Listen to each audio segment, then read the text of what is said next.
안녕하십니까. 저는 한국지능정보사회진흥원 문성준 수석입니다. 24년도 디지털 서비스 전문계약제도 온라인 설명회를 시작하도록 하겠습니다. 이번 설명회에서는 총 4가지 발표가 있겠습니다. 그래서 첫 번째로 디지털 서비스 전문계약제도에 대한 소개, 그리고 디지털 서비스 이용 지원 시스템 이용 안내, 그리고 디지털 서비스 카탈로그 계약 및 디지털 서비스몰 이용 안내, 마지막으로 디지털 서비스 품질 관리에 대해서 소개가 있겠습니다.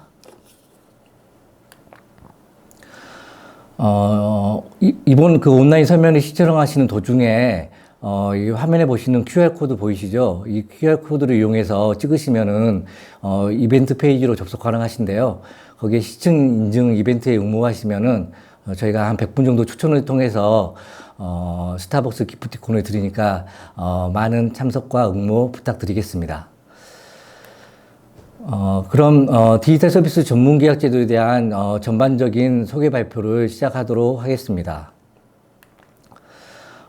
발표 순서는 디지털 서비스 전문계약제도를 만들게 된 배경, 그리고 디지털 서비스 전문계약제도에 대한 주요 내용, 그리고 추진 경과, 관련된 법제도적인 근거, 그리고 이제 디지털 서비스 전문계약제도를 그간 운영해 오면서 주요 성과, 그다음에 디지털 서비스 주요 도입 사례, 마지막으로 디지털 서비스를 이용하고자 하시는 분들의 이용 계약 방법에 대해서 설명을 드리도록 하겠습니다.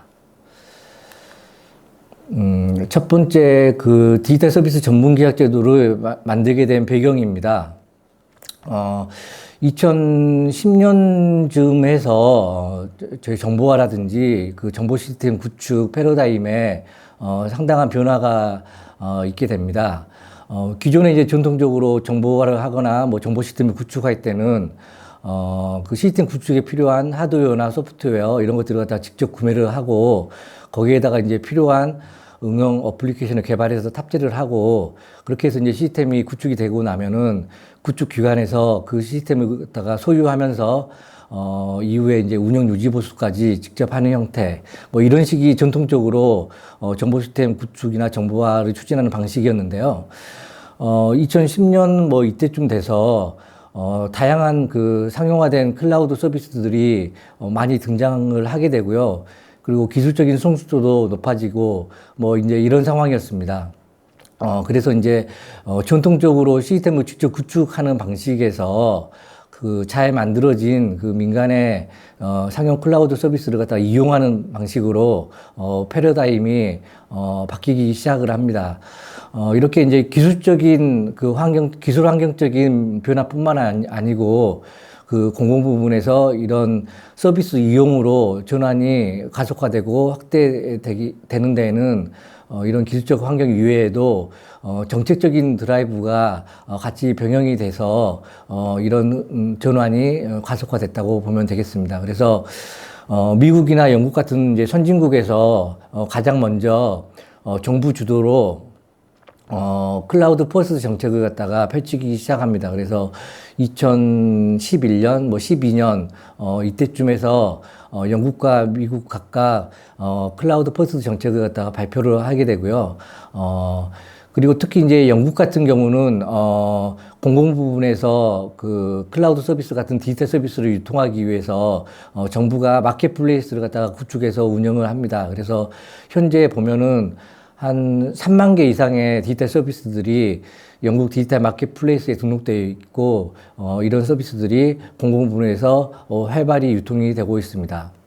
근데 이제 클라우드 서비스라고 하면은, 약간 그 기관 내부에 구축 형태로 클라우드 환경을 구축하는 이런 프라이빗 클라우드 형태가 있을 수 있고, 민간에서 제공하는 클라우드를 갖다가 이용하는 퍼블릭 클라우드, 이런 크게 유형이 있을 텐데, 이제 미국이나 영국 모두 이렇게 직접 프라이빗 방식으로 구축하는 클라우드 도입보다는 민간의 클라우드를 이용하는 이런 퍼블릭 클라우드 이용을 갖다가 적극적으로 그리고 우선적으로 권장을 하고 있습니다.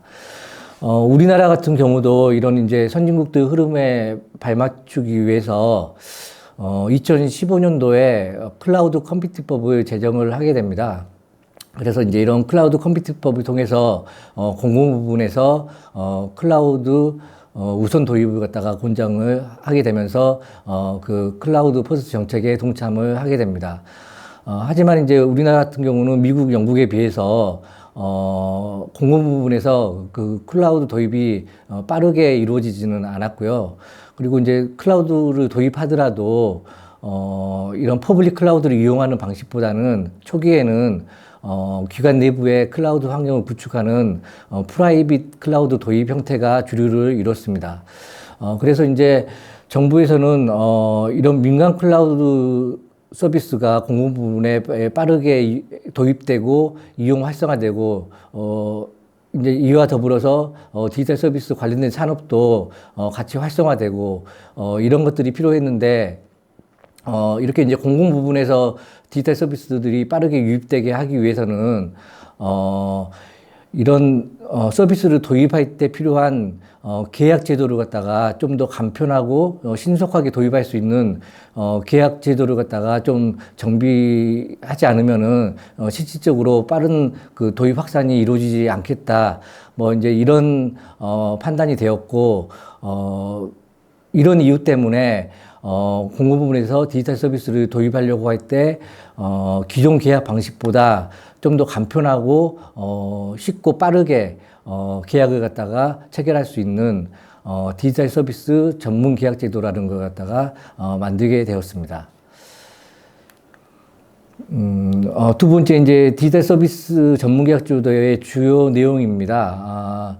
그래서 이제 디지털 서비스 전문 계약 제도의 구성 요소라고 생각하시면 될 것 같은데요. 이제 크게 한 4가지 정도가 있는데 그 중에서 그 디지털 서비스 전문 계약 제도의 그 가장 큰 특징인 계약 방식을 갖다가 좀 더 간편하게 하고 빠르게 진행할 수 있도록 하는 이 계약 방식이 가장 큰 특징이기 때문에 세 번째 계약 방식에 대해서 먼저 설명을 좀 드리겠습니다. 그래서 디지털 서비스 같은 경우는 기존의 이제 정보화 계약 방식 같은 경우는 경쟁 입찰 형태의 용역 발주 계약 방식이 거의 대부분이었습니다. 근데 디지털 서비스 관련된 계약을 할 때는 그런 전통적인 계약 방식을 이용하지 않고 수의 계약과 카탈로그 계약을 할 수 있도록 허용을 한 제도입니다.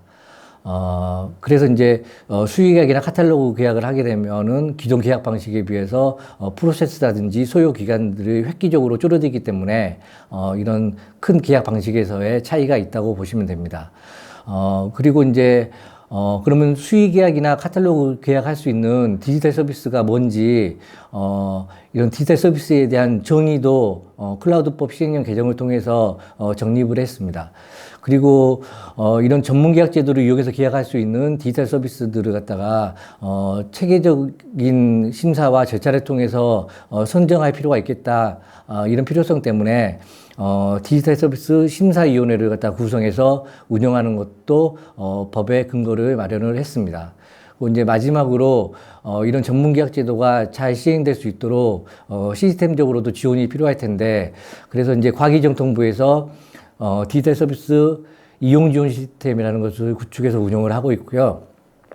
조달청에서는 디지털 서비스 몰이라는 시스템을 구축해서 운영을 하고 있습니다. 그래서 이제 이용 지원 시스템 같은 경우에는 심사위원을 통해서 선정된 서비스들을 갖다가 등록하고 잘 관리하기 위한 시스템이라고 보시면 되고요. 조달청 디지털 서비스 모유 같은 경우는 이용자들이 이제 디지털 서비스 계약을 갖다가 하려고 할 때 그 온라인으로 전자적으로 계약까지 체결할 수 있도록 계약 지원을 갖다가 주된 목적으로 만들어진 시스템이라고 생각하시면 되겠습니다.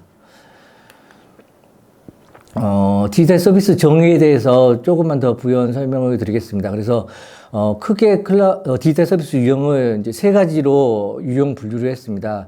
클라우드 컴퓨팅 서비스, 클라우드 지원 서비스, 융합 서비스, 이렇게 3가지 유형으로 구분을 했고요. 첫 번째 클라우드 컴퓨팅 서비스 같은 경우는, 뭐, 아야스, 사스, 파스 많이 들어보셨을 텐데, 이렇게 정보통신 관련된 인프라라든지 소프트웨어, 플랫폼, 이런 것들을 갖다 상용으로 제공하는 서비스들을 클라우드 컴퓨팅 서비스라고 합니다. 그리고 이제 클라우드 지원 서비스 같은 경우는, 클라우드 관련돼서 여러 가지 컨설팅이라든지, 클라우드 환경에 대한 운영 관리, 그리고 이제 기존 그 레가시 환경을 클라우드 환경으로 전환하기 위한 마이그레이션 서비스, 이런 것들을 지원받기 위한 서비스가 지원 서비스라고 보시면 되겠습니다. 그리고 이제 마지막 융화 서비스 같은 경우는 클라우드와 뭐 AI라든지 빅데이터, IoT 같은 다른 신기술들이 융합돼서 결합된 이런 서비스들을 갖다가 융합 서비스로 분류를 하고 있습니다. 그래서 이제 클라우드 컴퓨팅 서비스, 지원 서비스, 융합 서비스 이렇게 세 가지 유형에 해당되는 것들은 디지털 서비스로 선정 대상이 되는 거고요. 디지털 서비스로 선정이 되면은 수익 계약이나 카탈로그 계약이 가능해진다고 생각하시면 되겠습니다. 디지털 서비스가 만들어진 주요 이제 경과에 대해서 요약해서 말씀을 드리겠습니다. 그래서 아까 이제 배경 쪽에서 설명했던 뭐 그런 필요성에 의해서 디지털 서비스 전문 계약 제도라는 걸 갖다 만들어야 되겠구나, 이런 이제 기획하는 작업이 있었고요. 이런 이제 기획 단계를 지나서 2019년 10월 달에 이제 국무회의를 통해서 우리나라에서 디지털 서비스 전문 계약 제도를 갖다가 신설하겠다 하는 발표가 있었습니다. 그리고 이제 그 다음에부터 이런 디지털 서비스 전문 계약 제도를 갖다가 시행하기 위해서 관련된 법제도 정비하는 그런 기간이 있었습니다. 그래서 국가계약법이라든지 조달사업법, 뭐 클라우드 컴퓨팅법 관련된 시행령들, 이런 것들을 갖다가 정비하는 과정을 갖다가 쭉 거쳤고요. 그래서 이제 2020년 9월 달까지 관련된 법 제도들을 정비를 갖다가 했고, 국무회의에서 의결을 통해서 확정을 했습니다. 그래서 이제 같은 해 2020년 10월 1일부터 전문계약 제도가 시행이 됐고, 같은 이제 10월 달에 디지털 서비스 이용 지원 시스템과 디지털 서비스몰이 구축돼서 같이 오픈을 하게 됐습니다. 그래서 이제 10월 1일 날 시행된 이후로 지금까지 올해 이제 7월 말 기준으로 해서 지속적으로 매달 평균적으로 월 1회 정도씩 심사위원회를 갖다가 개최하면서 다양한 디지털 서비스들을 선정하는 과정을 거쳤고요. 그래서 현재까지 총 494개의 디지털 서비스가 선정되어서 이용 지원 시스템에 등록되어 있는 상황입니다. 그래서 이제 494개 서비스 중에서 클라우드 컴퓨팅 서비스가 409개로 대다수를 차지하고 있고요. 클라우드 지원 서비스가 74개, 융합 서비스가 11개 정도 선정이 되어 있는 상황입니다. 이제 다음은 디지털 서비스 전문 계약제도 관련된 법 제도적인 근거들에 대해서 몇 가지 설명을 드리도록 하겠습니다.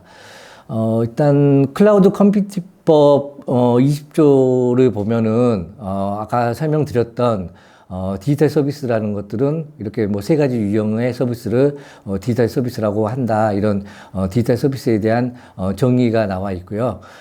그 다음에 클라우드 컴퓨팅법 시행령에 보시면은 이런 이제 디지털 서비스들을 갖다가 선정하기 위해서 심사위원회를 갖다가 구성해서 두고, 이런 심사위원회 심사를 통해서 디지털 서비스를 선정하게 된다, 이런 내용도 들어가 있고, 심사위원회를 통해서 선정된 디지털 서비스를 잘 관리하기 위해서 이용 지원 시스템을 갖다가 구축해서 운영한다, 뭐 이런 근거들이 클라우드법 시행령에 마련이 되어 있습니다.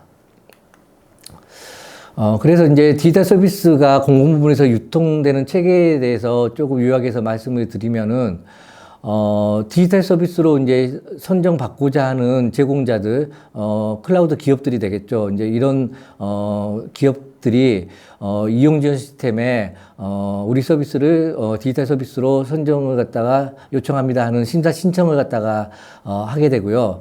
그러면 이제 이용 지원 시스템에 접수된 심사 신청 서류들을 가지고, 심사위원회에서 심사를 하게 되고, 최종적으로 의결을 통해서, 디지털 서비스가 선정이 되게 되고요. 이제 선정이 되면 이용준 시스템에 등록이 된다고 말씀드렸고, 이용준 시스템에 등록된 서비스 중에서 조달청 디지털 서비스 몰에도 등록을 하고 싶은 디지털 서비스 제공자의 경우에 조달청에 요청을 해서 카탈로그 계약이라는 별도의 계약을 갖다가 체결을 하면은 해당 서비스가 디지털 서비스 몰에도 등록이 되게 됩니다. 그래서 이제 디지털 서비스를 이용하고자 하는 공공기관이라든지 이런 수요기관에서는 디지털 서비스 이용준 시스템이나 디지털 서비스 몰에 오셔가지고 공공 부분에서 수요 계약이나 카탈로그 계약으로 계약할 수 있는 서비스들이 어떤 것들이 있는지 검색도 하실 수 있고, 또 필요하면은 견적을 요청을 할 수도 있고, 또 이제 수의 계약을 갖다가 자체적으로 진행하시거나 디지털 서비스 몰을 통해서 전자적으로 계약까지를 갖다 하고 싶은 분들은 디지털 서비스 몰에서 제공하는 계약 기능을 통해서 이용 계약을 갖다가 하시면 되는 이런 체계입니다.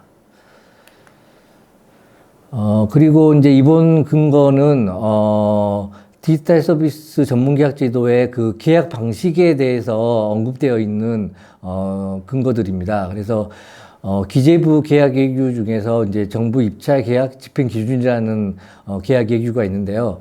거기에 보시면은 디지털 서비스 같은 경우에 수의 계약, 카탈로그 계약, 뭐 공동 계약, 장기 계속 계약 등 여러 가지 계약 방식으로 디지털 서비스를 할 수 있다고 계약 방법에 대해서 언급이 되어 있고요. 전문계약 제도의 이제 가장 큰 특징인 그 수의 계약, 카탈로그 계약 관련해서는 이제 일단 먼저 수의 계약 관련해서는 국가계약법 시행령 26조에 디지털 서비스 같은 경우에는 뭐 금액이라든지 뭐 아무런 제약 없이 디지털 서비스로 선정된 서비스에 대해서는 수의 계약을 할 수 있다. 이런 내용이 나와 있고요. 조달사업법 시행령 같은 경우에 이제 디지털 서비스 카탈로그 계약에 대한 근거들이 나와 있습니다. 그래서 전문계약제도가 이제 만들어져서 시행되기 전과 전문계약제도 시행 후에 대해서 뭐 특징이라든지 약간 효과 이런 거에 대해서 좀 비교를 해서 말씀드리겠습니다. 그래서 이제 화면 하단에 시행 전이라고 되어 있는 프로세스가 기존의 전문계약제도가 만들어지기 전에 그 경쟁 입찰 방식의 그 용역 계약 방식으로 정보화 사업을 계약했던 그런 흐름입니다. 그래서 이제 잘 많이 해보셔서 아시겠지만은 RFP를 갖다가 기관에서 잘 만들고 이제 조달청을 통해서 사전 규격을 공개하고 또 입찰 본공고를 띄우고 그다음에 뭐 평가 협상 이런 것을 통해서 계약이 완료되는 그런 절차인데요.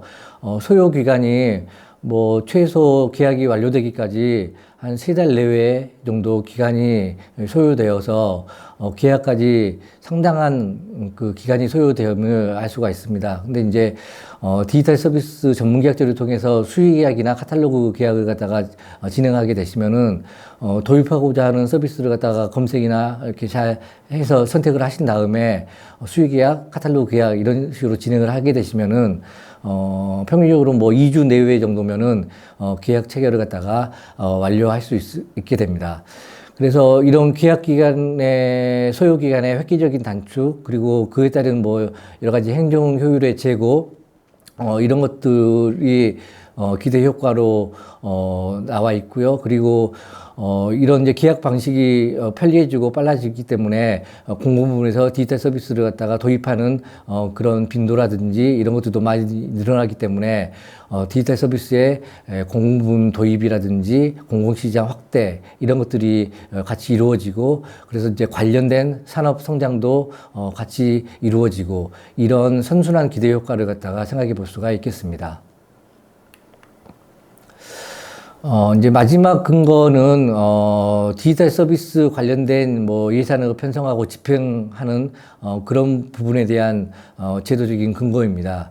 그래서 일단 기재부 예산 편성 지침을 보시면은 그 정보화 사업 예산 항목으로, 디지털 서비스 이용료라는 것 갖다가 별도의 명시적인 항목으로 추가를 했습니다. 그래서 이제 예산 편성 지침에 있는 편성 기준에 따라서 디지털 서비스 이용료를 갖다가 편성하시면 되고, 디지털 서비스 같은 경우는 뭐 정액적으로도 이용할 수 있지만은 그 클라우드 특성 같이 그 이용한 만큼 과금을 하는 종량제 성격이 강하기 때문에 공공요금으로도 디지털 서비스 이용 예산을 갖다가 편성을 해서 뭐 전화요금이나 전기요금 뭐 이런 거 집행하고 하듯이 디지털 서비스 이용료를 공공요금으로도 편성할 수 있도록 이런 내용이 추가가 되었습니다.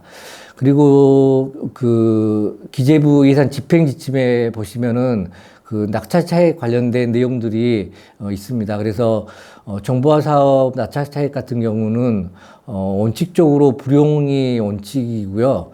그리고 이제 예외적으로 그리고 되게 제한적으로 정보 시스템의 보안 강화라든지 뭐 감리비, 조달 수수료 이런 부분에 대해서만 예외적으로 낙찰차익을 일부 활용할 수 있도록 되어 있었는데, 이런 낙찰차익을 활용할 수 있는 항목으로 디지털 서비스 이용료가 추가가 되었습니다. 그래서 낙찰차익이 있는 경우에 필요한 경우 이 낙찰차익을 활용해서 디지털 서비스 이용료를 집행할 수 있는 이런 내용이 추가가 되었습니다.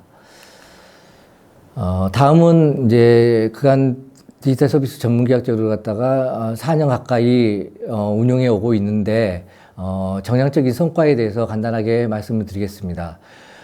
그래서 그 심사 선정을 통해서 494건의 디지털 서비스를 올해 7월 말 기준으로 선정했다고 아까 말씀을 드렸고, 계약 건수는 한 1,400여 건의 계약이 체결이 됐습니다. 수유계약, 카탈로그 계약 합쳐서 한 1,400여 건이 계약이 됐고, 계약 금액으로는 약 4,900억 정도의 계약이 공공부문에서 이루어졌습니다.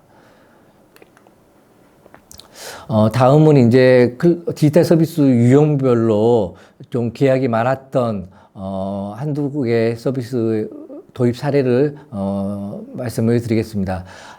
아야스 같은 경우는 NHN 클라우드, 그다음에 네이버 클라우드 이런 아야스들이 한 70개 정도 되는 기관에 도입이 됐고요.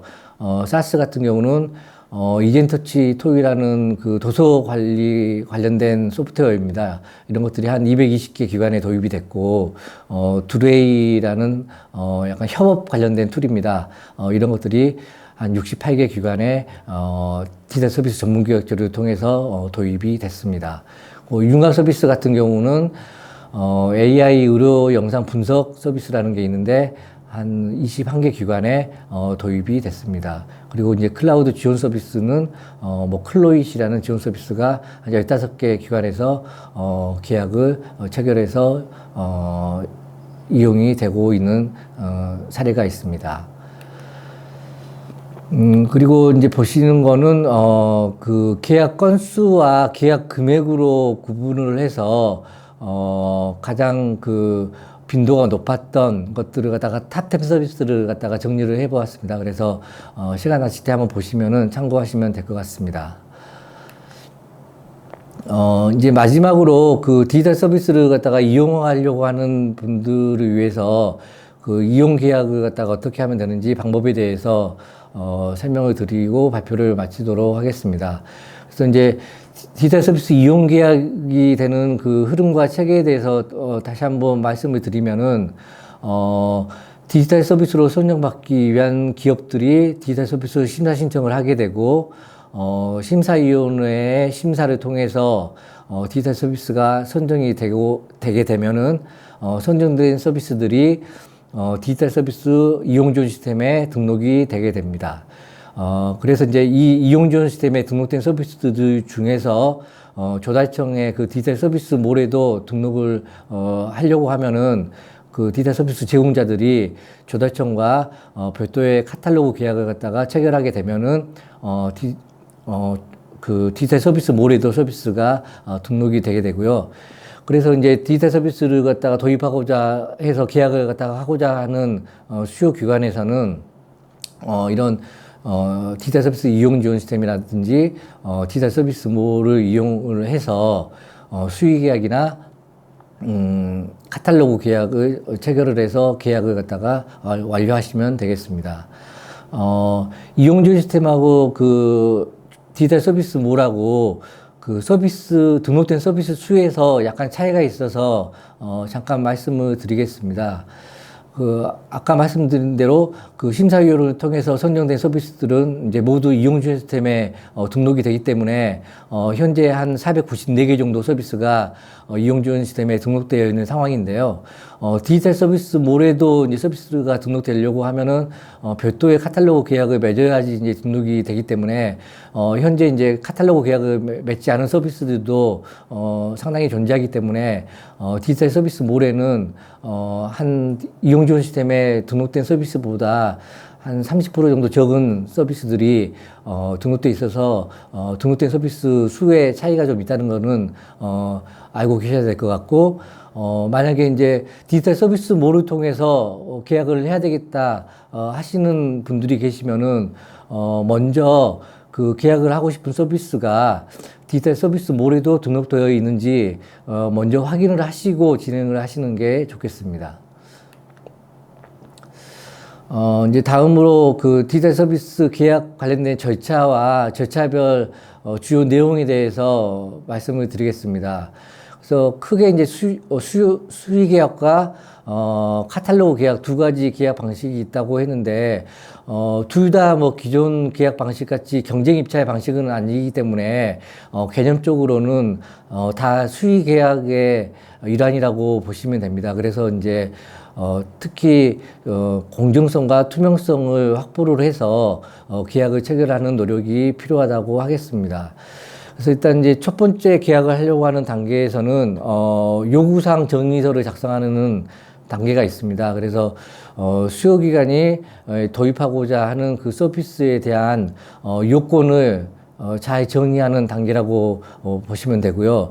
그래서 그 디지털 서비스를 갖다가 도입하거나 이용하고자 하는 목적, 그리고 도입하고자 하는 서비스의 기능 요건, 그리고 이제 비용 예산적인 측면의 내용, 그리고 서비스 품질이나 고객 지원 체계 등과 관련된 요구사항이나 요건들이 있으면은 요구사항 정의서에 잘 정리를 해주시면 되겠습니다. 다음 단계는 이제 디지털 서비스 검색 저장 단계입니다. 그래서 이제 이용 지원 시스템에 오시면은 디지털 서비스를 갖다가 검색하기 위해서 몇 가지 기능들을 갖다가 제공을 하고 있는데요.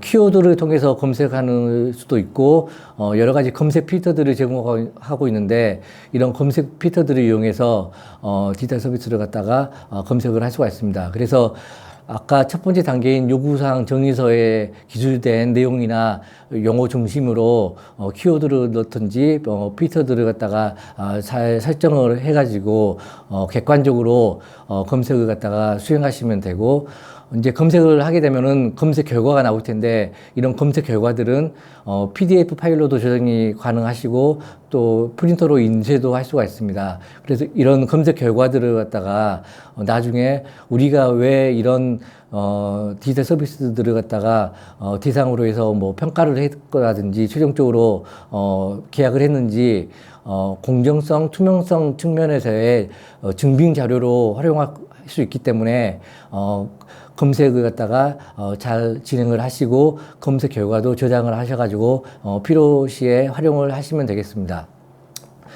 근데 이제 디지털 서비스를 검색했을 때 검색 결과가 복수로 나올 수가 있는데, 이렇게 검색된 서비스에 대해서는 평가를 하도록 되어 있습니다. 근데 이제 검색 결과가 너무 많으면은 평가 대상도 많아지고 좀 복잡해질 수가 있기 때문에 이렇게 검색 결과가 너무 많이 나오는 경우가 있으면은 여러 가지 키워드를 갖다가 조금 검색 키워드를 갖다가 변경을 한다든지 검색 키워드를 추가한다든지 해서 검색을 갖다가 조금 최적화를 갖다가 한번 수행해 보셔 가지고 조금 이런 검색 결과를 갖다가 조정하는 이런 작업은 필요에 따라서 진행을 하실 수 있습니다. 그래서 현재 이용 지원 시스템에서는 필요하시면은 한 3가지 정도의 키워드를 갖다가 넣을 수 있도록 기능을 제공을 하고 있습니다.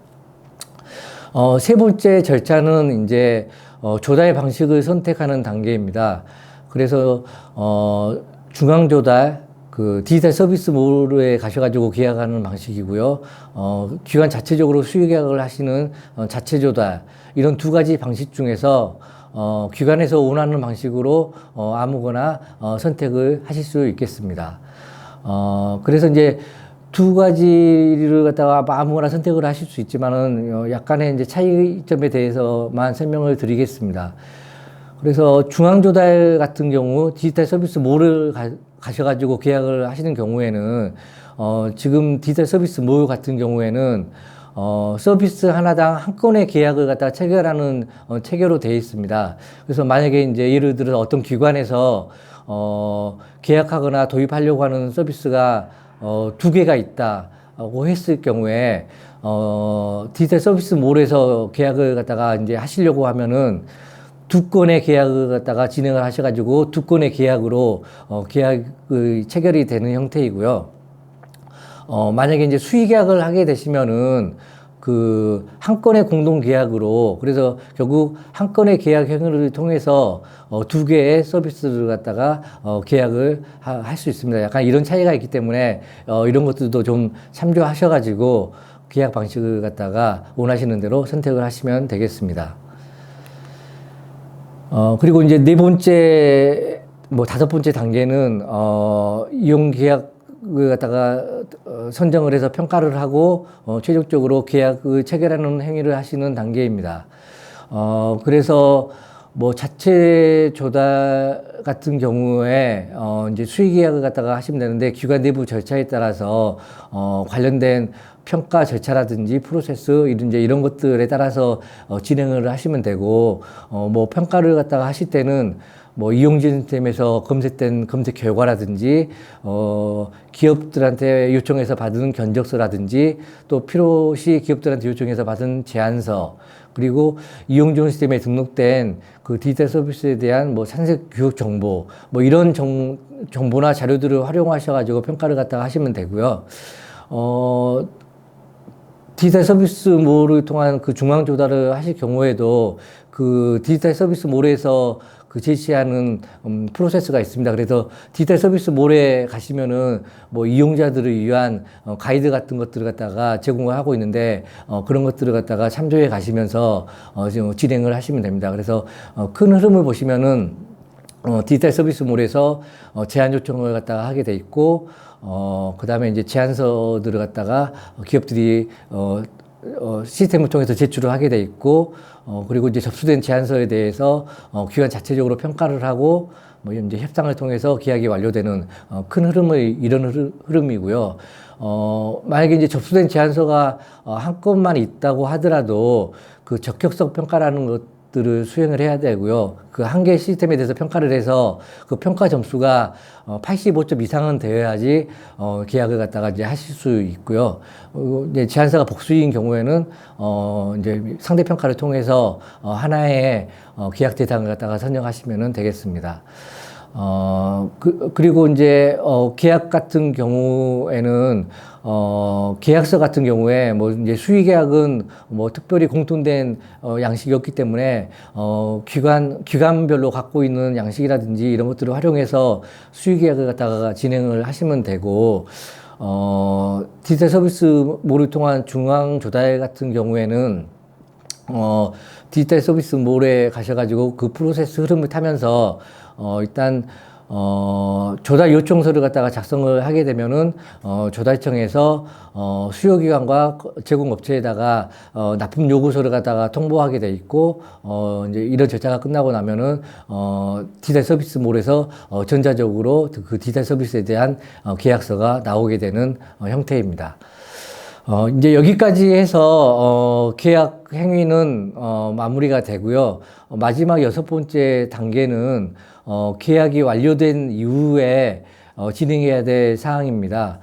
그래서 이제 이용지원 시스템 같은 경우에 공공부문에서, 디지털 서비스를 갖다가 어떻게 이용했는지 그런 현황에 대해서, 통계를 관리하는 그런 기능과 역할이 있기 때문에, 디지털 서비스 심사 선정에 관한 고시에 따라서, 공공기관에서 계약을 갖다가 체결하고 나면은 이용 지원 시스템에 오셔가지고 그 이용 정보 제출이라는 메뉴가 있습니다. 거기 접속하셔가지고 계약한 간단한 정보에 대해서 입력하도록 고시에서 선언을 하고 있습니다. 그래서 이제 공공 부분에서 수의계약을 통해서 디지털 서비스를 갖다가 계약을 하셨을 경우에는 여기 이용지원 시스템에 오셔가지고 뭐 간단하게 뭐 어떤 식의 계약이 있었는지 정보를 갖다가 한 대여섯 가지 정도만 입력을 하시면 됩니다. 그래서 계약 끝나고 나서 30일 이내에 그 계약 정보를 갖다가 이용지원 시스템에 꼭 좀 등록을 해주시고 근데 이제 디지털 서비스 몰에서 계약을 갖다가 하신 경우도 있을 텐데 이럴 경우에는 그 디지털 서비스 몰에서 계약이 완료되고 나면은 디지털 서비스 몰에서 이용 지원 시스템으로 계약 정보를 갖다가 보내주게 되어 있습니다.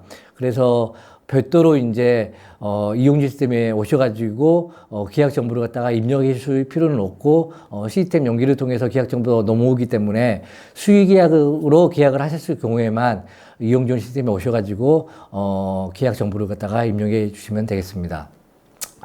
이상으로 그 디지털 서비스 전문 계약 제도에 대한 전반적인 개념이라든지 이용 계약 방식에 대해서 모두 설명을 드렸습니다. 그래서 이제 이용 계약 방식 관련해서는 그 이용 지원 시스템 자료실 같은 데 가시면은 그 이용계약 가이드라인이라는 자료가 있습니다. 이제 거기 보면은 오늘 제가 설명드린 거 외에 조금 더 부가적이고 추가적인 정보들이 있기 때문에 이용계약 가이드라인도 한번 다운로드 받으셔가지고 보시면은 좋을 것 같습니다. 그리고 이제 마지막으로 그 이용지원 시스템에서 고객센터를 운영하고 있습니다. 그래서 여기 보이시는 대로 홈페이지라든지 전화번호, 뭐 메일 주소가 있으니까 여러 가지 디지털 서비스 관련된 문의사항 등이 있으시면은 여기 나와 있는 정보를 이용하셔가지고 문의를 해주시면 되겠습니다. 예, 이상으로 디지털 서비스 전문 계약 제도에 대한 소개를 마치도록 하겠습니다. 감사합니다.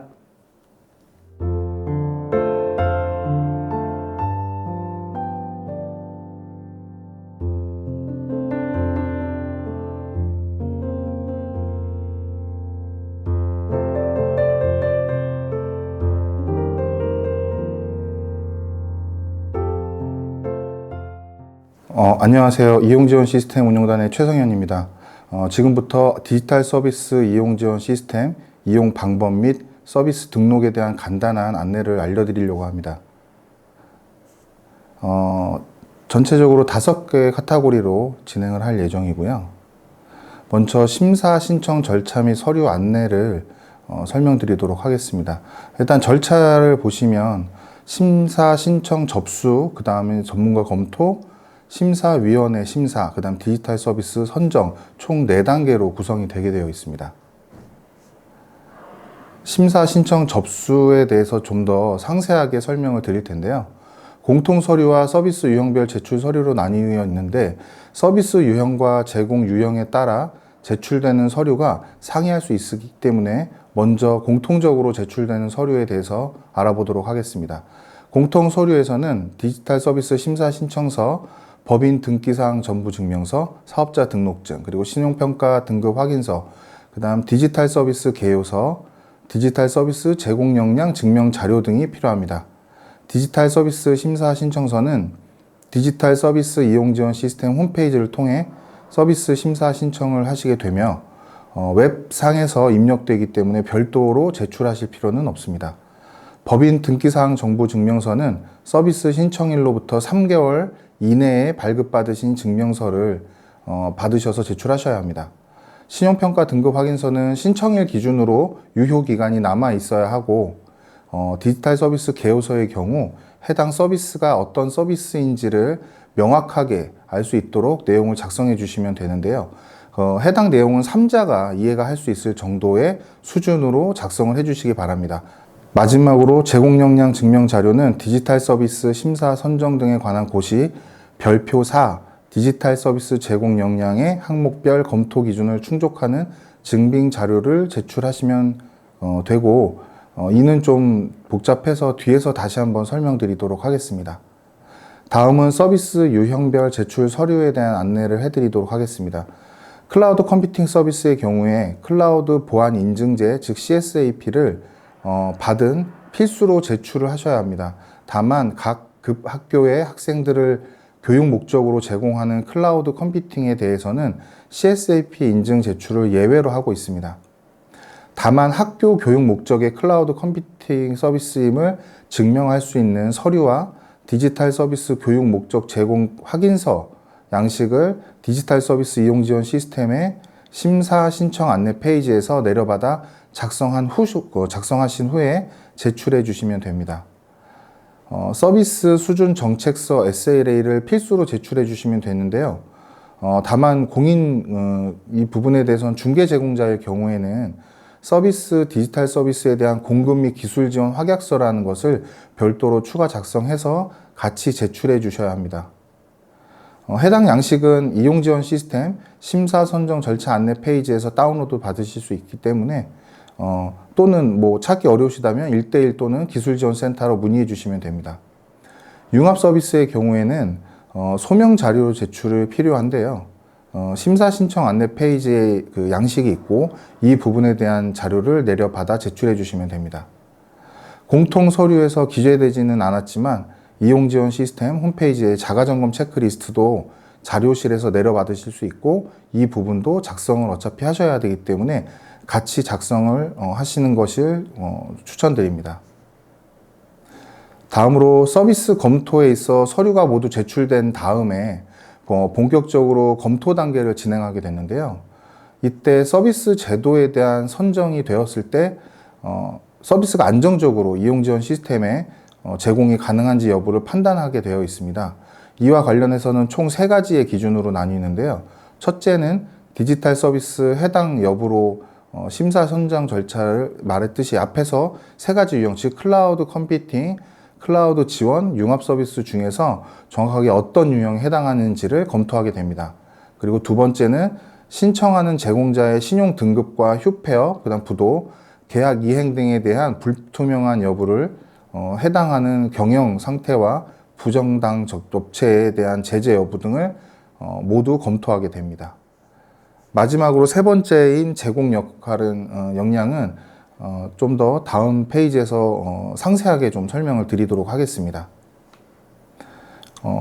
아까 방금 말씀드렸던 제공 역량 영역의 가장 첫 번째인 보안성인데요. 먼저 보안성의 클라우드 보안 인증제에 따른 인증서 제출입니다. 클라우드 컴퓨팅 서비스의 경우에는 해당 서비스에 대한 클라우드 보안 인증제, 즉 CSAP 인증서를 필수로 제출하여야 되고요. 인증서를 제출할 경우에는 제공 역량 1.2부터 1.5 항목을 생략하도록 되어 있습니다.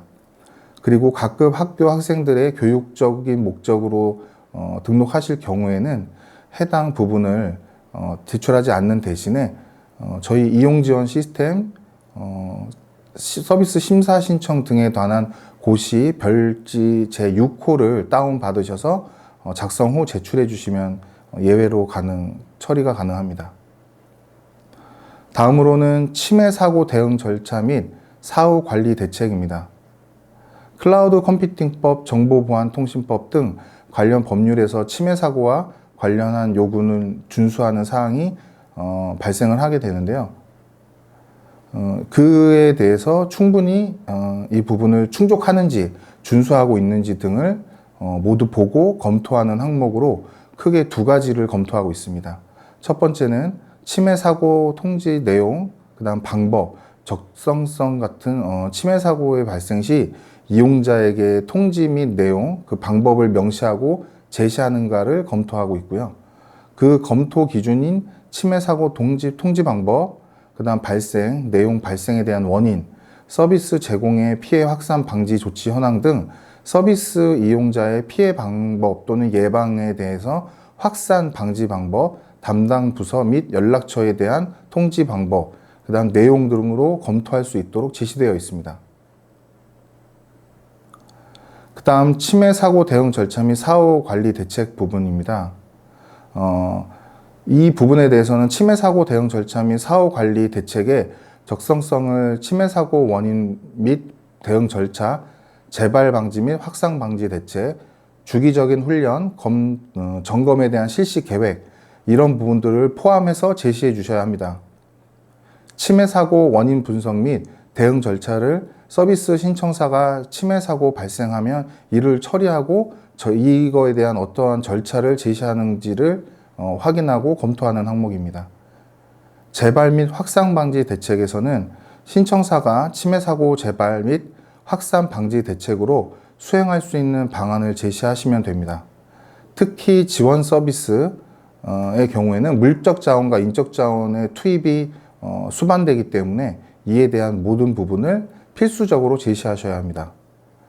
마지막으로 추가적인 훈련 및 점검 실시 계획은 이러한 치매 사고가 발생하는 것을 막기 위해서 신청사가 주기적인 훈련 그리고 점검을 하는지 그리고 그 내용은 어떤지 등을 증명할 수 있는 이런 자료를 같이 제시하셔야 합니다. 다음으로는 개인정보 데이터 관련 정책인데요. 크게 두 가지 기준으로 분류되어 있습니다. 첫 번째는 개인정보 암호화 조치의 작정성을 확인하는 경우인데요.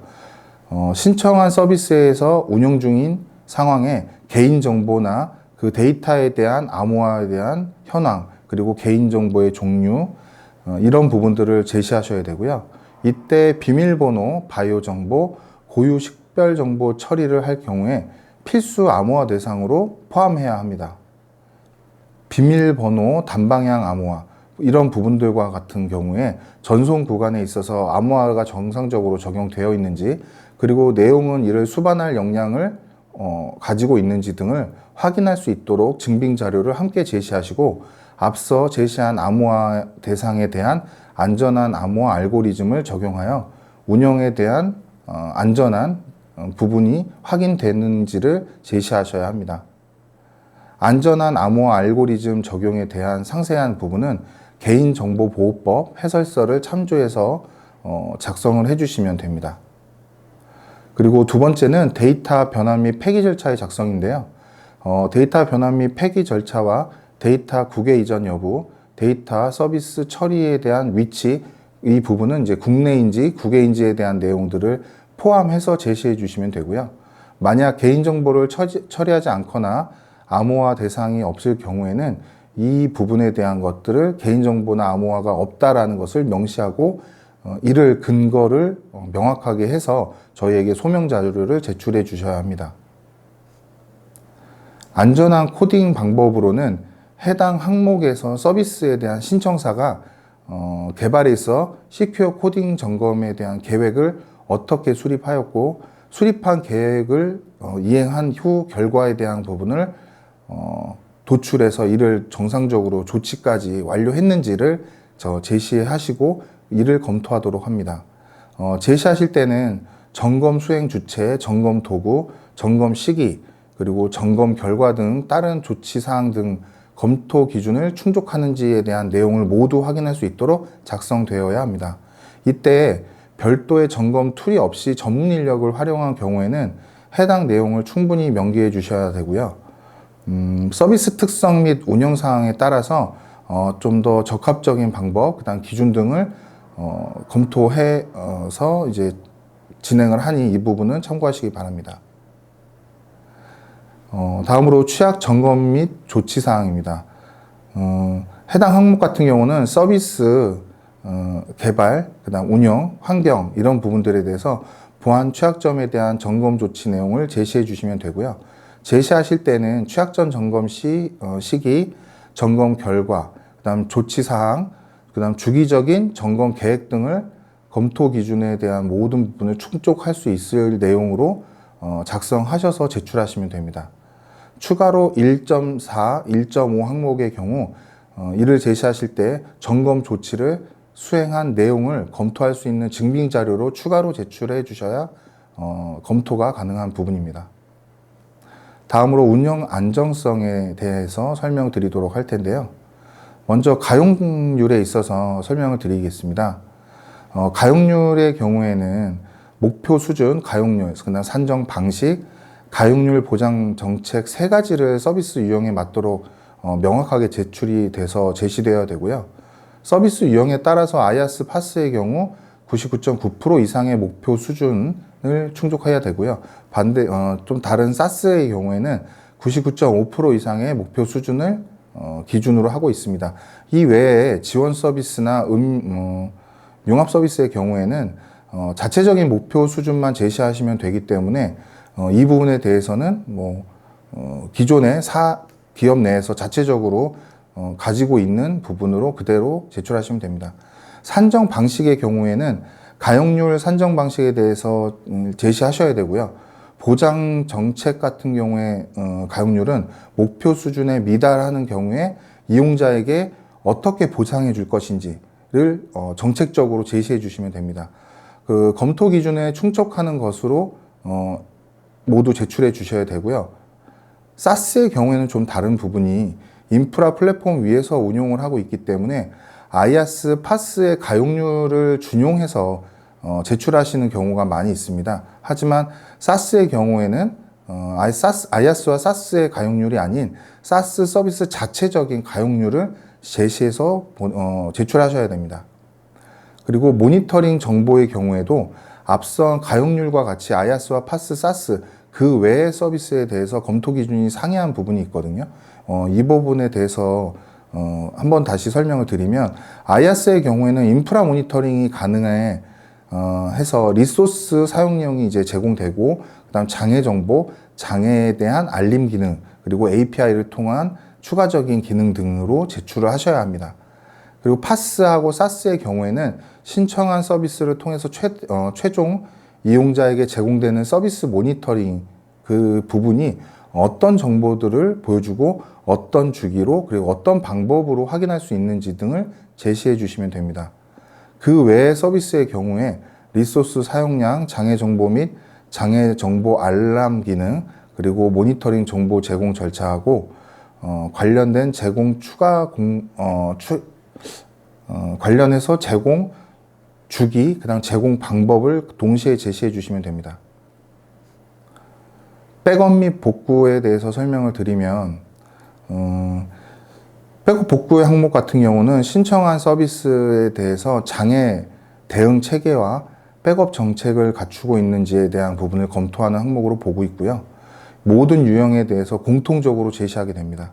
서비스 유형에 따라서 아이아스 파스의 평균 서비스 회복 시간 그리고 데이터 백업 및 복구 정책 이 부분들을 제시해 주시고요.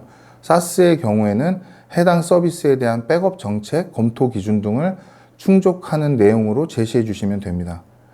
마지막으로 그 외 서비스에 대해서는 백업 정책, 백업 방법, 백업 대상 및 범위, 보관 장소, 보관 기간 등을 충족하는 내용으로 제시해 주시면 됩니다.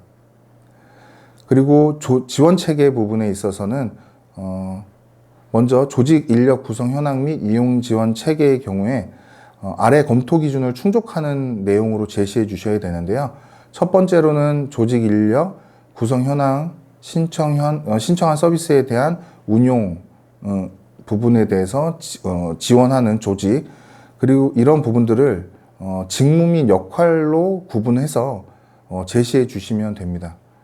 그리고 둘째로는 이용 지원자 체계, 즉 이용자에 대한 지원 체계인데요. 신청사가 마지막 최종 사용자에게 서비스를 제공하기 위해서 이용자가 어떤 VOC나 민원 등을 제시했을 때 이 부분을 어떻게 처리할 것인지를 제시하시면 됩니다. 마지막으로는 클라우드 지원 서비스 조직 역량 같은 경우에 클라우드 지원 서비스 유형을 신청할 경우 해당되는 사양으로 클라우드 지원 서비스를 수행하기 위한 역량, 이 부분을 확인할 수 있는 내용으로 제시해 주시면 됩니다. 고객 대응 관리 체계인데요. 제공 역량 마지막 항목이고요. 본 항목의 경우에는 신청사가 고객의 요구에 대응할 수 있는 수렴 채널을 갖고 있는지, 그리고 이러한 의견을 수렴하는 조직과 기술적인 지원이 필요할 때 이를 지원할 수 있는 조직이 있는지, 이런 부분들을 통해서 피드백이 잘 이루어지고 있는지를, 그리고 어떻게 운용되고 있는지를 제시하는 항목입니다. 첫 번째는 고객 의견 수렴 채널인데요. 신청사가 서비스 운용 중에서 고객사의 의견을 수렴하는 부분입니다. FAQ, 그다음 온라인 헬프, 1:1 문의 등 고객센터를 통해서 피드백을 받을 수 있고 보내드릴 수 있는지에 대한 부분들을 제시하시면 됩니다. 그리고 두 번째는 고객의 수렴 조직 및 기술 지원 조직에 3.1 항목이 있는데요. 이 3.1 항목에 제시한 조직이 조직에서 고객 의견 수렴과 기술 지원을 담당하는 조직에 표현이 되어 있는지, 그리고 그러한 조직의 담당자와 연락처를 확인할 수 있는 내용들이 제시되어 있는지 등을 보게 됩니다. 마지막으로 고객 의견 피드백 절차는 상기에 제시한 수렴 채널을 통해서 접수된 의견을 처리하고 피드백할 수 있는 프로세스를 각 프로세서별로 어떤 조직이 어떤 내용을 수행하는지를 이해할 수 있도록 제시하시면 됩니다. 지금부터 주요 기능에 대한 설명을 드리도록 하겠습니다. 디지털 서비스 유통 체계는 크게 세 가지로 나누어 있고요. 서비스를 제공하는 디지털 서비스 제공 영역하고, 이를 이용해서 이용하는 이용자 영역, 그리고 제공자로부터 제공받은 서비스를 심사하고 전문계약 제도에 적합한 서비스로 선정 관리하는 디지털 서비스 이용 지원 시스템 영역, 이렇게 세 가지로 나뉘어 있습니다. 추가적으로 연계 영역에 조달청의 디지털 서비스 몰 연계에 대해서 정보를 공유하고 있는 부분이 있습니다. 먼저 저희 이용 지원 시스템에 대한 회원 가입 부분을 지금 보시면 총 세 가지 유형으로 나와 있는데요.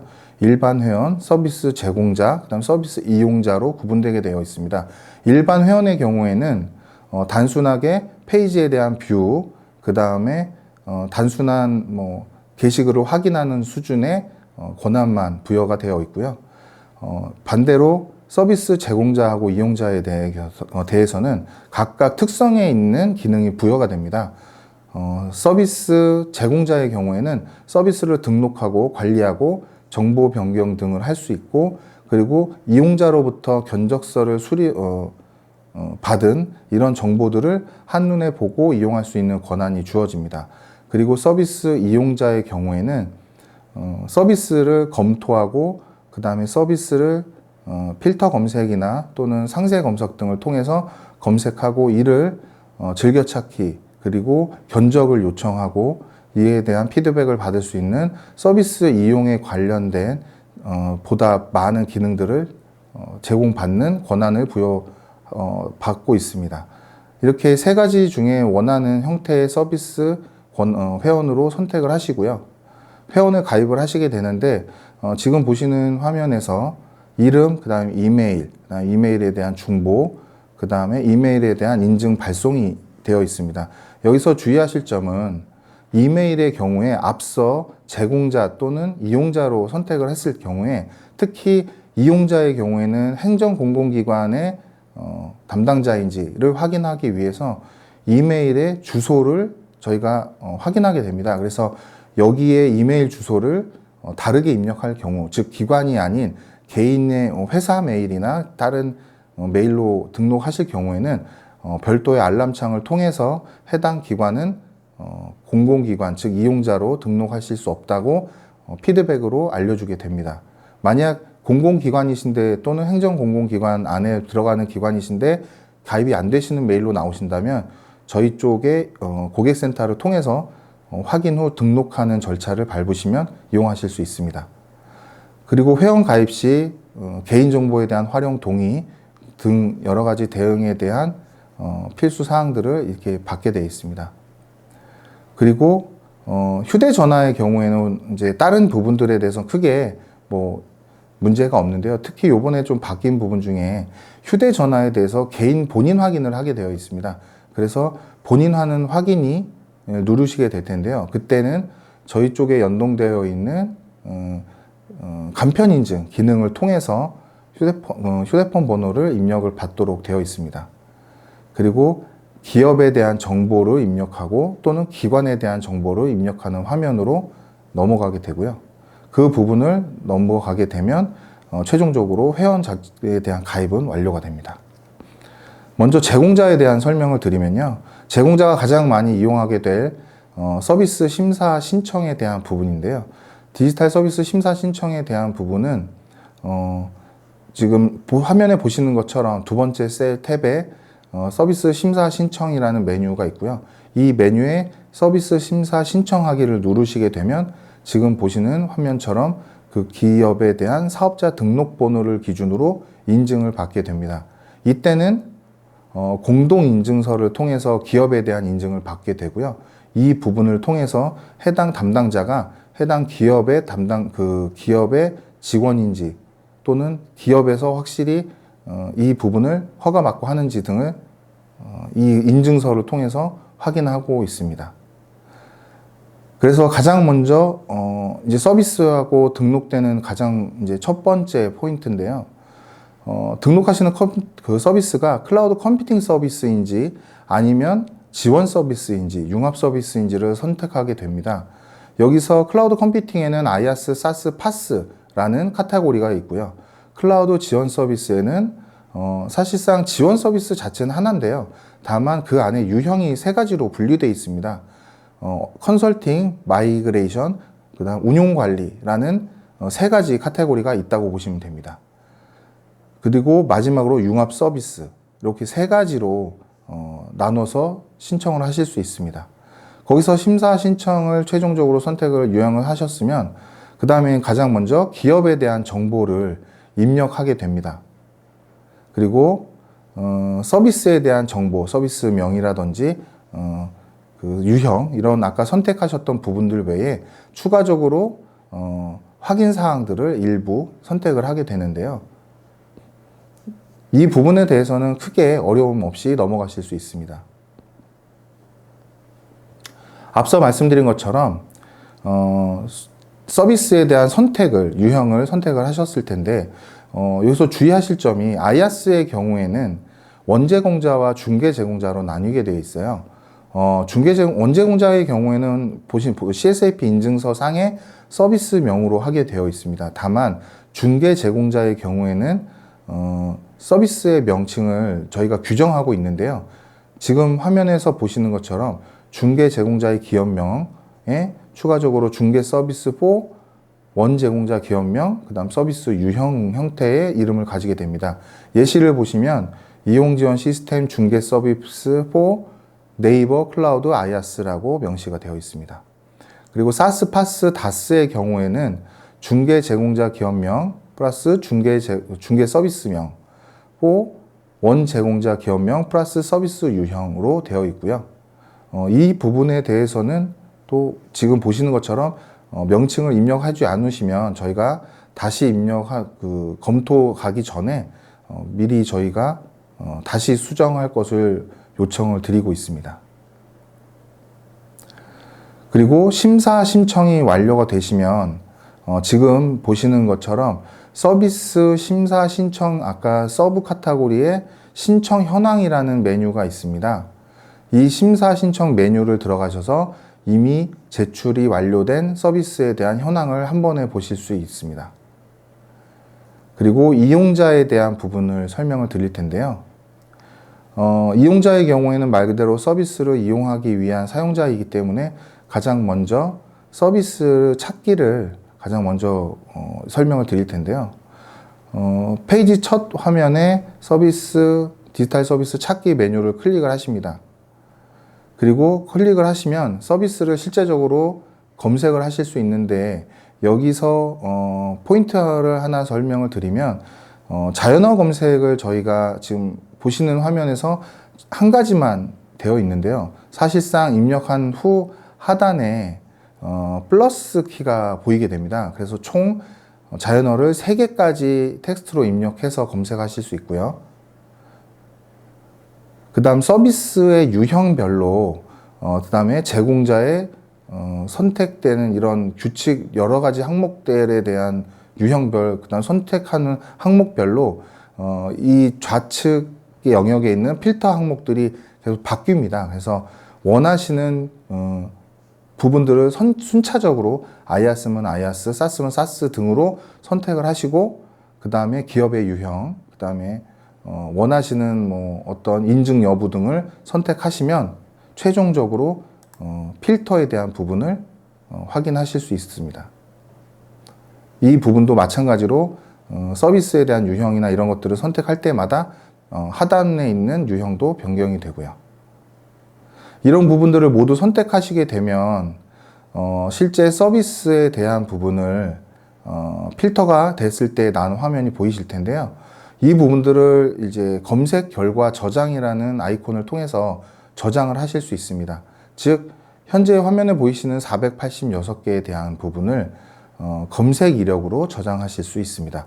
단 검색 이력을 시작하길 누르시게 돼야 이제 시작이 되는 겁니다. 즉 아까 전에 말씀드렸던 부분들은 단순 검색이었고 지금 이 검색 시작을 누르시면 그 다음부터는 실제 이용 기관이 입력했던 자연어들 그리고 필터 등이 그대로 이력으로 저장이 되는 기능이 작동한다고 보시면 됩니다. 그래서 이거를 누르신 후에 필터와 자연어들을 입력을 완료하신 후 검색 이력 저장이라는 걸 누르시게 될 겁니다. 이걸 눌러야 실제적으로 최종 나왔던 이 4개의 서비스가 이력으로 저장이 됩니다. 이 이력은 마이 페이지에 들어가셔서 검색 이력 관리라는 메뉴가 있습니다. 이 메뉴에 들어가시면 지금까지 검색 이력 저장 관리 기능을 통해서 저장하셨던 모든 항목들을 보실 수 있고요. 이 현황에서 보기를 클릭을 하시면 실제 서비스 리스트를 처음에 보셨던 화면과 동일하게 보실 수 있습니다. 그리고 관심 서비스라는 기능이 있습니다. 앞서서 필터 기능을 검색을 하시고 필터로 나온 이 서비스들을 원하시는 서비스만을 지정해서 관심 서비스를 담을 수 있습니다. 옆에 보시면 우측 상단에 하트 모양이 보이실 텐데요. 이 하트 모양을 마우스로 클릭을 하시면 이 우측에 관심 서비스라는 그 메뉴, 그 카테고리 안에 이 부분이 다 들어가게 됩니다. 그래서 여기 있는 4개를 모두 선택하시면 이 안에 이 4개 서비스가 모두 들어가게 되고요. 이 그 아이콘을 클릭을 하시게 되면 방금 저희가 담았던 서비스 2개가 보이십니다. 그리고 이거를 하단에 있는 장바구니 담기를 클릭을 하셔서 실제 이 장바구니에 대한 부분을 담는 화면이 나오는데요. 여기서 단순하게 이 포탈의 경우에는 사용자 한 명이 하나의 장바구니를 갖는 게 아니고요. 저희는 이거를 하나의 프로젝트 단위로 쪼개져 있습니다. 그래서 해당 담당자가 여러 개의 프로젝트를 갖고 있다 가정하에 그 장바구니에 대한 거를 여러 개를 별도로 등록해서 장바구니를 관리하실 수 있도록 이렇게 그룹 지어서 등록할 수 있는 기능을 만들어 뒀습니다. 그래서 만약에 이미 등록되어 있는 장바구니 내에 포함시킬 때는 장바구니 선택에서 해당 장바구니를 선택하시고 등록하기를 하시면 되고요.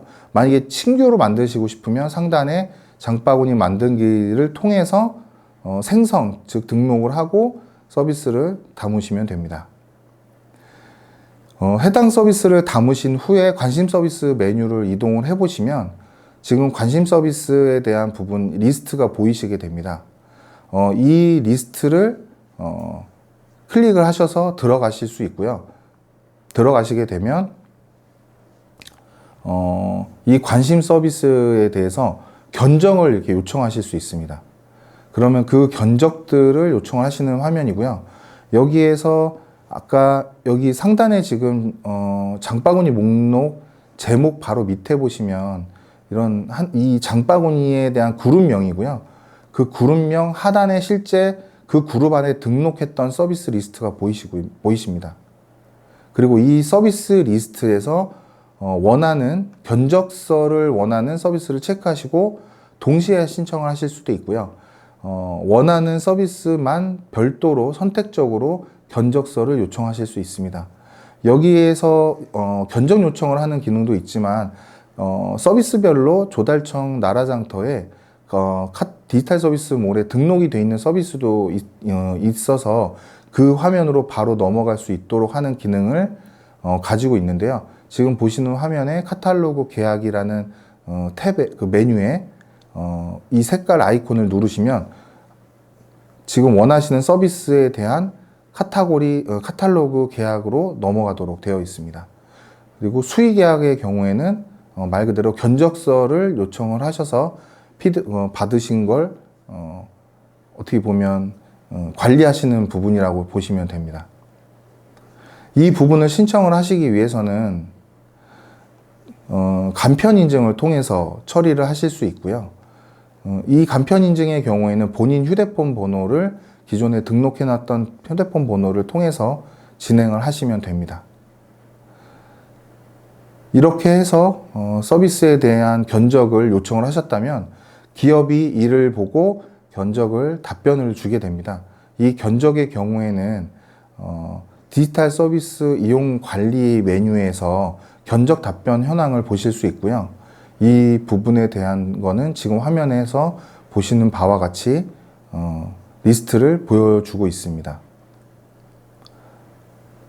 견적 현황에 대한 답변 현황 리스트고요. 여기서 지금 리스트 지금 하나만 보이시는데 실제로 사라지는 건 없고요. 요청하시는 서비스 또는 그 해당 차수별로 모두 리스트업 되고 있습니다. 그 부분들에 대해서 요청 현황에 대한 부분을 이렇게 좀 더 디테일하게 보실 수 있고, 그 견적서에 대한 피드백이 왔으면 지금 이 화면처럼 파랗게 보이는 부분은 견적서가 수신이 된 거고요.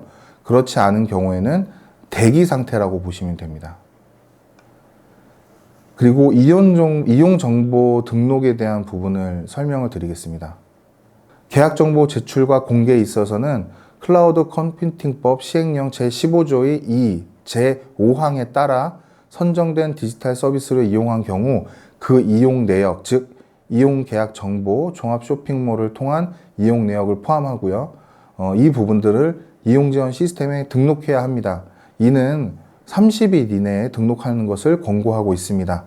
그렇다고 30일이 지난다고 해서 해당 부분이 등록하지 못하거나 그런 부분들은 아니니 이 점은 참고하시기 바랍니다. 이용정보 제출의 경우에는 제공자와 이용자 모두 이용하실 수 있는 기능이고요. 제출 시에는 이용정보 마이페이지에 있는 이용정보 제출란을 통해서 제출을 하시면 됩니다. 근데 여기서 카탈로그 계약은 저희가 조달청의 나라장터 시스템하고 API를 통해서 계약 정보, 즉 이용 정보를 주고받고 있기 때문에 별도로 제출하실 필요 없고요. 다만 카탈로그 계약이 아닌 기관 자체 수의 계약 등만 이쪽에 등록을 하시면 됩니다.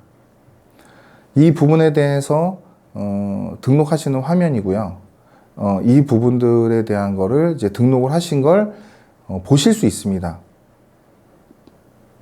그리고 이 등록된 정보들을 통계를 통해서 보실 수 있는데요.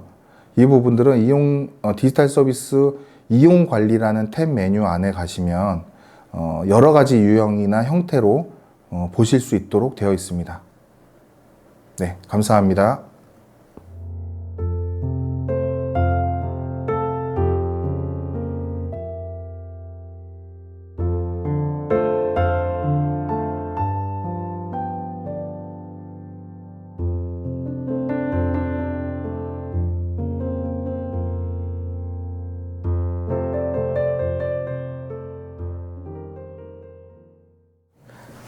안녕하십니까. 조달청 기술서비스 총괄과입니다. 지금부터 디지털 서비스 전문 계약 제도 중에서도 디지털 서비스 카탈로그 계약과 카탈로그 계약 상품이 등록되는 디지털 서비스몰에 대해 설명드리도록 하겠습니다. 발표 주요 내용은 디지털 서비스 카탈로그 계약 제도, 디지털 서비스 카탈로그 계약 제도 개선, 디지털 서비스몰 주요 성과 및 이용 활성화를 위해 조달청의 노력에 대해 말씀드리도록 하겠습니다. 가장 먼저 디지털 서비스 카탈로그 계약 제도입니다. 자주 문의 들어오시는 내용 중에 하나가 디지털 서비스 전문 계약 제도와 디지털 서비스 카탈로그 계약 제도 간의 관계인데요. 디지털 서비스 전문 제도는 과학기술정보통신부에서 주관하며 한국지능정보사회진흥원 또는 NIA에서 실질적으로 심사를 하여 디지털 서비스를 선정하게 됩니다. 그렇게 그 후에 디지털 서비스 전문 계약 제도의 일부로서 저희 조달청에서는 디지털 서비스로 최종 선정된 서비스들에 대해 카탈로그 계약을 체결하여 수요기관이 편리하게 수의 계약을 맺을 수 있도록 지원하고 있습니다. 디지털 서비스의 카탈로그 계약 제도의 가장 중요한 특징은 앞서 말씀드린 바와 같이 디지털 서비스 심사위원회에서 선정된 클라우드 서비스를 신속하게 공공 분야에 도입할 수 있다는 것입니다. 카탈로그 계약이라는 것은 서비스 상품, 특히 서비스 상품 제공과 구매에 보다 특화되어 있는 유연한 계약 제도입니다.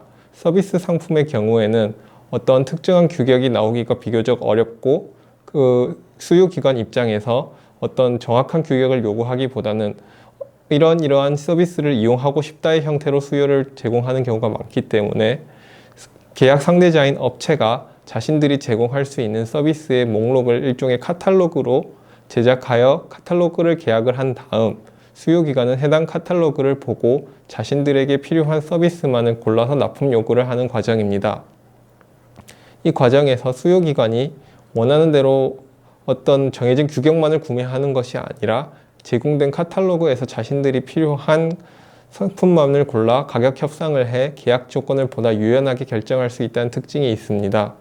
가장 중요한 것은 디지털 서비스 카탈로그 계약 제도의 계약 상대자는 과학기술정보통신부와 NI에서 선정한 디지털 서비스로만을 계약할 수 있다는 것입니다. 다음으로 이용 절차에 대해 안내드리도록 하겠습니다. 디지털 서비스 이용 절차는 첫 번째, 디지털 서비스를 NIA에서 선정되셔야 합니다. NIA에서는 검토반에서 디지털 서비스를 검토하고 과학기술정보통신부에서 최종적으로 선정하게 됩니다. 과학기술정보통신부에서 최종적으로 디지털 서비스로 선정된 서비스는 디지털 서비스 선정 통보서를 발급받을 수 있습니다. 해당 통보서와 함께 디지털 서비스 카탈로그 계약을 저희 조달청에 계약 체결을 요청하시면 구비 서류 등을 확인하여 계약을 체결하고 그 이후에 디지털 서비스 카탈로그 계약 체결 물품을 디지털 서비스 몰에 등록하도록 되어 있습니다. 디지털 서비스 몰에 등록된 제품을 수요기관이 살펴보고 카탈로그 중에서 자신들이 필요한 서비스를 제공하는 서비스에 대해 먼저 제안 요청서를 제출하게 됩니다. 제안 요청서를 제출받은 계약 상대자는 수요기관에 제안서를 제출하고 수요기관은 제안 요청서를 제출할 때 사전에 미리 명시해 둔 제안서 평가 기준과 평가 방법에 따라서 평가를 진행하여 85점 이상을 받아 적격자로 평가된 계약 상대자에 대해 가격 협상을 진행하여 최종적으로 디지털 서비스를 납품 요구할 수 있습니다. 관련 제도 안내는 디지털 서비스 몰에서 제공하고 있습니다. 지금 오른쪽 아래의 화면은 디지털 서비스 몰 화면인데요. 메인 화면 중에서도 조금 아래로 스크롤을 내리시면 디지털 서비스 전문 계약 제도 안내 탭이 보입니다. 해당 탭을 클릭하시면 디지털 서비스몰 쇼핑 가이드라는 안내창이 팝업되고 해당 팝업 창에서는 디지털 서비스몰 이용 방법이나 디지털 서비스 카탈로그 계약 체결 방법 그리고 계약 체결에 필요한 서류들을 안내하는 다양한 탭이 있으니 천천히 살펴보시기를 부탁드립니다. 다음으로 디지털 서비스 카탈로그 계약 제도 개선을 위한 조달청의 노력에 대해 말씀드리도록 하겠습니다. 우선 디지털 서비스 카탈로그 계약 관련 규정에 대해 말씀드리도록 하겠습니다. 클라우드 컴퓨팅 발전 및 이용자 보호에 관한 법률, 줄여서 클라우드 컴퓨팅법 제20조 제3항에는 디지털 서비스가 정의되어 있습니다. 제20조 제3항은 과학기술정보통신부 장관이 클라우드 컴퓨팅 서비스를 이용할 수 있도록 다음 각 호의 하나에 해당하는 서비스를 선정할 수 있다고 명시되어 있습니다. 이 클라우드 컴퓨팅 서비스는 클라우드 컴퓨팅 서비스와 클라우드 컴퓨팅 서비스를 지원하는 서비스, 예를 들어서 하나의 클라우드에서 다른 클라우드로 정보를 이동하는 마이그레이션 서비스 등이 있으며 챗봇과 같이 지능정보기술 등의 다른 기술 서비스와 클라우드 컴퓨팅을 기술을 융합한 융합 서비스 세 종류로 나뉘게 됩니다. 다음으로 국가계약법 시행령 제26조에 따라 수의계약을 체결할 수 있습니다. 수의계약은 국가계약법 시행령 제26조에 어떠한 경우에 수의계약을 진행할 수 있는지 명시되어 있습니다. 해당 조항 제1호 1항 암호계는 클라우드 컴퓨팅 발전 및 이용자 보호에 관한 법률, 방금 보신 법률에 따라 선정된 디지털 서비스는 소위 계약이 가능하다고 되어 있습니다. 조달사업법 시행령 제16조에서는 카탈로그 계약을 신설하였고 해당 조항 3항에는 디지털 서비스에 따른 계약 상대자 결정 방법을 명시해 두었습니다. 조달사업법 시행령 제16조에서는 조달청장이 어떤 카탈로그를 제시하는 계약 상대자와 카탈로그 계약을 체결할 수 있음을 명시하였으며 2항의 경우에는 카탈로그 계약에는 일반적인 경우에는 2인 이상의 카탈로그 계약 상대자가 있어야 쇼핑몰에 물품이 등록 가능하고 수요 기간 또한 2인 이상의 경쟁자에게 제한 요청을 하여야 하나 국가계약법 시행령 제26조에 따라 디지털 서비스의 경우에는 특별히 계약 상대자가 1인인 경우에도 카탈로그 계약을 체결할 수 있으며 수요 기간 또한 2인 이상의 제한 요청을 하지 않고 경쟁 없이 1인을 대상으로 평가를 진행하여 계약을 체결하실 수 있습니다. 디지털 서비스 카탈로그 계약은 디지털 서비스 카탈로그 계약 업무 처리 규정에 따라 계약 절차를 진행하게 됩니다. 해당 업무 처리 규정과 특수 조건을 한 번 정도 읽어보시면 계약 절차에 대해서 조금 더 이해하실 수 있을 것이라고 생각합니다. 22년 7월에는 계약기간 선택 및 제안서 평가 방식 간소화 등 개정을 통해 카탈로그 계약을 개선하였습니다.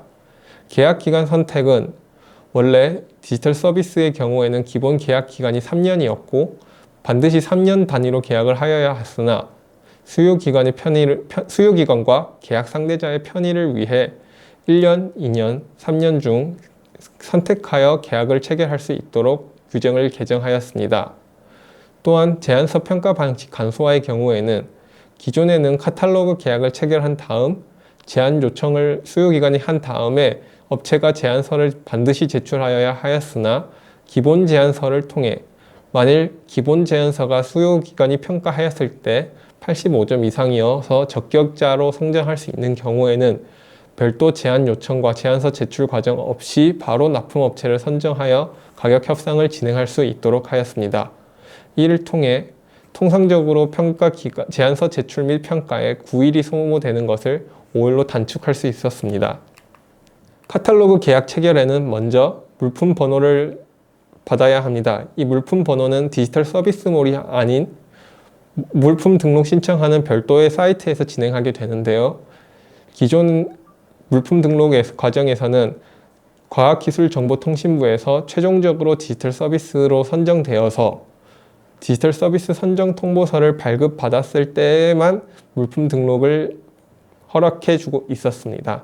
그러나 이 물품 등록 실천 절차도 약 1주에서 2주 정도 시일이 걸리기 때문에 디지털 서비스 카탈로그 계약의 절차 간소화를 통해서 계약 기간을 단축하기 위해 NIA에서 검토반 상정 이후 심사 대상 확인서를 발급받았을 때 해당 심사 대상 확인서를 디지털 서비스 선정 통보서 대신 활용할 수 있도록 하여 디지털 서비스로 선정 통보가 되는 즉시 별도의 물품 등록 신청 없이도 바로 카탈로그 계약을 신청할 수 있도록 개선하였습니다. 규정 개정은 하지 않았으나 이런 방식으로 절차가 변경되어 한국지능정보사회진흥원이 안내 중으로 알고 있습니다. 다음으로 디지털 서비스몰의 주요 성과 및 이용 활성화 방안에 대해 말씀드리도록 하겠습니다. 디지털 서비스몰 개통은 22년 4월에 이루어졌는데요. 디지털 서비스몰은 IT 상품과 IT 서비스 전용 공공조달 플랫폼입니다. 상용 소프트웨어나 이 발표의 주제인 디지털 서비스, 즉 클라우드 컴퓨팅 서비스와 그 외에도 공개 소프트웨어 유지 관리 서비스, 데이터 거래 서비스 등 ICT 상품과 서비스를 공공수요의 요구에 효과적으로 대응하고 보다 편리하게 구매할 수 있도록 지원하여 궁극적으로는 공공조달 시장 내에서 ICT 상품의 수요를 확대하기 위해 구축하였습니다. 수요기관은 ICT 관련 상품 및 서비스를 디지털 서비스몰에서 편리하게 구매할 수 있으며 계약 상대자, 즉 소프트웨어 업체 등은 나라장터를 통해 발주되는 IT 사업의 사전 규격 공개, 공고, 낙찰 현황들을 디지털 서비스몰에서 따로 모아두었으므로 해당 디지털 서비스몰에서 어떤 공고에 참여하실 수 있을지 편리하게 결정하실 수 있습니다. 또한 ICT 상품 서비스 구매와 계약 과정 등을 디지털 서비스몰 내에서 온라인으로 처리할 수 있도록 준비하였습니다. 디지털 서비스몰 내에서 직접 할 수 있는 부분과 또는 나라장터와 연계하여 처리할 수 있는 부분이 혼재되어 있어 이 부분에 대해서는 매뉴얼을 참고해 주시기 바랍니다. 디지털 서비스몰 매뉴얼은 앞서 말씀드렸던 디지털 서비스몰 쇼핑 가이드 내에 등록되어 있습니다. 디지털 서비스몰 이용 활성화를 위해 조달청은 본래 상용 소프트웨어와 디지털 서비스만이 등록되어 있었으나 공개 소프트웨어 유지 관리 서비스를 입찰 공고하여 22년에 3개사를 등록을 완료하였으며 데이터 거래 서비스도 22년에 인구 통신, 금융의 경우 데이터 제공의 경우에는 중소기업 구분 없이 어떤 기업도 참여할 수 있도록 준비하였고 빅데이터 분석은 벤처기업부가 선정한 중소기업 간 경쟁 제품이기 때문에 중소기업에 한정하여 데이터 거래 계약을 체결하고 있습니다. 디지털 서비스몰 홍보 또한 계속 지속적으로 진행 중입니다. 디지털 서비스몰 주요 질문 모음 FAQ나 카드 뉴스, 팜플렛 등을 제작하여 각종 지방조당청 등에 배부하거나 디지털 서비스몰에 등록하고 수요기관 등에 문서를 보내 디지털 서비스몰을 홍보하여 디지털 서비스몰에 등록된 업체들의 물품의 구매를 장려하고 있습니다. 다음으로 디지털 서비스몰 주요 질문 모음에 대해 말씀드리도록 하겠습니다. 먼저 디지털 서비스 상품 등록을 위해서는 디지털 서비스 심사위원회에서 선정된 서비스를 나라장터를 통해서 물품 탭 계약 관리, 디지털 서비스 계약, 계약 요청, 제3자 단가라고 괄호가 쳐져 있는 탭이 있습니다. 해당 탭에서 신규 계약 또는 재계약을 신청하시면 됩니다. 이때 계약 요청 제3자 단가 탭에서는 어떤 서류가 필요한지 첨부 파일로 안내드리고 있으며 해당 첨부 파일을 확인하시고 등기로 기술 서비스 총괄과로 보내주셔야 되는 서류는 보내주시길 바랍니다. 디지털 서비스 계약을 더 빨리 진행하고 싶으신 경우에는 앞서 말씀드린 것처럼 목록 정보 시스템에서 사전에 목록 요청을 하실 필요가 있습니다. 업체 등록은 나라장터 홈페이지에서 신규 이용자 등록을 참조하시면 되고 목록화 요청은 NI에서 발급한 심사 대상 확인서와 함께 목록 정보 시스템에서 목록화 요청을 진행하시면 됩니다. 등록된 상품도 수정이 가능합니다. 디지털 서비스 카탈로그 계약 기간 중에 카탈로그나 기본 제안서, 1회 최대 납품 요구 금액, 계약 조건 등에 대해 변경을 하실 수 있습니다. 특히 1회 최대 납품 요구 금액은 계약 보증금과 관련이 있으므로 업체에서 신중하게 결정하시길 바랍니다. 계약 기간 종료일 전에 계약 기간을 연장하는 요청하는 경우에는 당초 체결된 기본 계약 기간의 범위 내에서 계약 기간을 연장할 수 있습니다. 디지털 서비스 상품 구매 방법에 대해서는 수요 기관은 디지털 서비스가 해당 기관이 요구하는 수준의 적정성 등 품질 기준에 부합하는지 디지털 서비스몰에 등록된 서비스 정보, 계약자 상대자 정보, 카탈로그, 기본 제안서 등을 확인하여 그 자신의 수요에 적합한 서비스에 대해 제안을 요청한 다음 제안서를 평가 그리고 가격 협상을 거쳐 납품 대상자 선정 후 납품 요구가 가능합니다. 기본 제안서를 계약 상대자가 사전에 제출하여 등록한 경우에는 기본 제안서가 적격일 때는 기본적으로 바로 가격 협상 후 납품 요구가 가능하나 기본 제안서에 포함되어 있지 않은 추가 요청 사항이 있을 때에는 제안 요청 및 협상을 거쳐야 납품 대상자를 선정하실 수 있습니다. 다음으로 제안서 평가입니다. 디지털 서비스 카탈로그 계약 업무 처리 규정에는 별표 1의 디지털 서비스 평가 기준을 예시를 들어 놓았으나 해당 예시는 의무 준수 사항이 아니기 때문에 수요 기관에서 실제로 어떤 평가를 기준을 정하고 어떤 식으로 평가할지는 직접 결정하셔서 진행하실 필요가 있습니다. 해당 평가 기준은 제안서 요청 시점에서 결정하셔서 제안서 요청을 하실 때 계약 상대자에게 전달하셔야 합니다. 제안서 보완 요청은 수요 기관의 장현이 제안서 제출 기한 종료 이후 3일 이내에 제안사에게 보완을 요구하여 진행할 수 있습니다. 디지털 서비스 제한 요청 시에는 2개 이상 업체 제한 요청이 가능하요? 라는 질문이 많이 들어오는데, 기본적으로 디지털 서비스는 수의계약 상품으로 1개 이상 업체에 제한 요청을 하실 필요가 있습니다. 또한 제출한 수요기간 제한 요청을 하셨더라도 수요기간의 장은 제안서 제출 기한 이전에는 자유롭게 취소할 수 있으나, 이때 제한 요청 대상과 디지털 서비스몰의 제한 요청 취소 사유를 각각 등록하셔야 합니다. 제안서 또한 취소할 수 있는데요. 제안자, 즉 기업 또한 제안 마감 일시 전에는 제안을 취소할 수 있으며, 제안 마감 일시가 경과된 후에는 제안 가격의 입력 오류를 제외하고는 취소할 수 없습니다. 또한 대금 결제의 경우에는 디지털 서비스는 수의계약으로 대지급 대상이 아니어서 직불로 진행해 주셔야 하며, 대금 청구의 방법, 예를 들어서 분기별 결제, 반기별 결제 혹은 연단위 결제 등은 수요기관에서 지정할 수 있습니다. 월 구독 상품의 경우에도 디지털 서비스의 사용기관과 대금 지급 방법은 기본적으로 계약 상대자와 수요기관이 협상하여 결정하시는 것이기 때문에 지급 유형 등의 변경이 필요한 경우 협의하여 조정하실 수 있습니다. 마지막으로 디지털 서비스 카탈로그 계약 절차에 대해서 다시 한번 말씀드리도록 하겠습니다.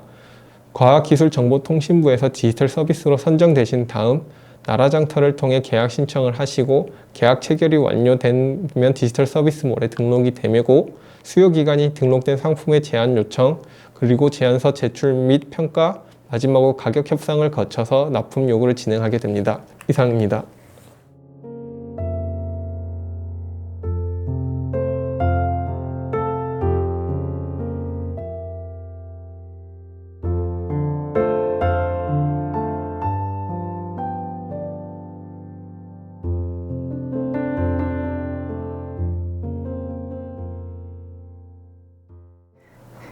네, 안녕하세요.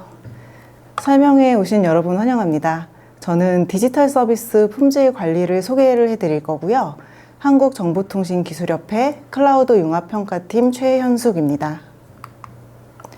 말씀드릴 내용은 품질관리 개요와 점검 유형 및 방법, 품질관리에 대한 올해 변동사항, 그리고 기업의 서비스 품질관리 사례와 주요 질의응답 순서로 진행하겠습니다. 품질관리를 설명드리려면 전문계약 제도를 약간 설명드려야 되는데요. 이미 이전 세션에서 들으셨을 겁니다. 디지털 서비스 제공자, 즉 기업에서 이용 지원 시스템의 클라우드 컴퓨팅 서비스, 지원 서비스 또는 융합 서비스에 대해서 심사 신청을 등록합니다. 심사할 때는 선정 기준, 즉 서비스 적격성과 서비스 제공 역량에 대해서 평가를 하고요. 이 평가에서 통과하신 기업은 이용 지원 시스템에 자사의 서비스를 등록할 수 있습니다. 디지털 서비스 이용자, 즉 국가기관, 지방자치단체, 공공기관에서는 등록된 서비스를 검색하고 손쉽게 이용하실 수 있습니다. 이때 선정 기준이 있었는데요. 이런 선정 기준이 지속적으로 유지되고 있는지, 또는 정책에 따라서 서비스를 운영하고 있는지, 운영 정책이 변경되지는 않았는지, 그리고 서비스의 운영 조직이 유지되고 있는지를 점검을 해야 되고요. 이런 역할을 품질관리에서 수행하게 됩니다. 이 품질관리는 디지털 서비스 심사 선정 등에 관한 고시 8조에 의거해서 수행하게 됩니다.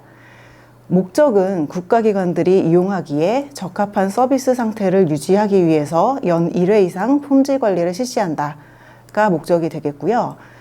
이에 따라서 기업에서는 품질 적합성 자가점검 보고서, 그리고 서비스 상세 규격 내역서 등을 제출하여 관리를 받게 됩니다. 전문계약 제도는 20년에 시행이 됐습니다. 이미 많은 분들이 한 번씩은 들어보셨을 텐데요. 전문계약 제도 시행 이후 1년, 즉 21년부터 품질관리를 수행하게 됐습니다. 이때는 20년도에 선정된 15개의 서비스를 대상으로 정기점검을 수행을 하였고요. 마찬가지로 21년도에 선정된 총 147개의 서비스를 대상으로 22년에는 품질관리를 수행했습니다. 이때는 품질관리 안내서와 그리고 기업의 우수 사례집 등을 만들어서 기업의 품질관리를 홍보하는 역할도 같이 했고요. 올해 24년에는 작년까지 선정된 총 412개의 디지털 서비스에 대해서 정기 점검을 수행하고 있습니다. 정기 점검 외에도 매달 디지털 서비스로 선정된 전문 계약 제도에서 선정된 서비스에 대해서 매달 상시 점검을 함께 수행하고 있고요. 현재까지 494개의 서비스에 대해서 점검을 수행 중입니다. 점검 유형과 방법에 대해서 설명드리겠습니다. 슬라이드 우측 상단에 보시면 품질 점검의 대상은 디지털 서비스로 선정돼서 이용 지원 시스템에 등록된 모든 서비스를 대상으로 합니다. 점검 주기는 정기, 상시, 비정기로 나눠져 있고요. 먼저 정기 점검은 디지털 서비스로 선정되고 나서 매 1년마다 수행하게 됩니다. 이때는 선정 시의 기준을 유지하고 있는지의 여부를 주기적으로 점검하는 것이 목적이고요. 대부분은 서면 점검으로 이루어집니다.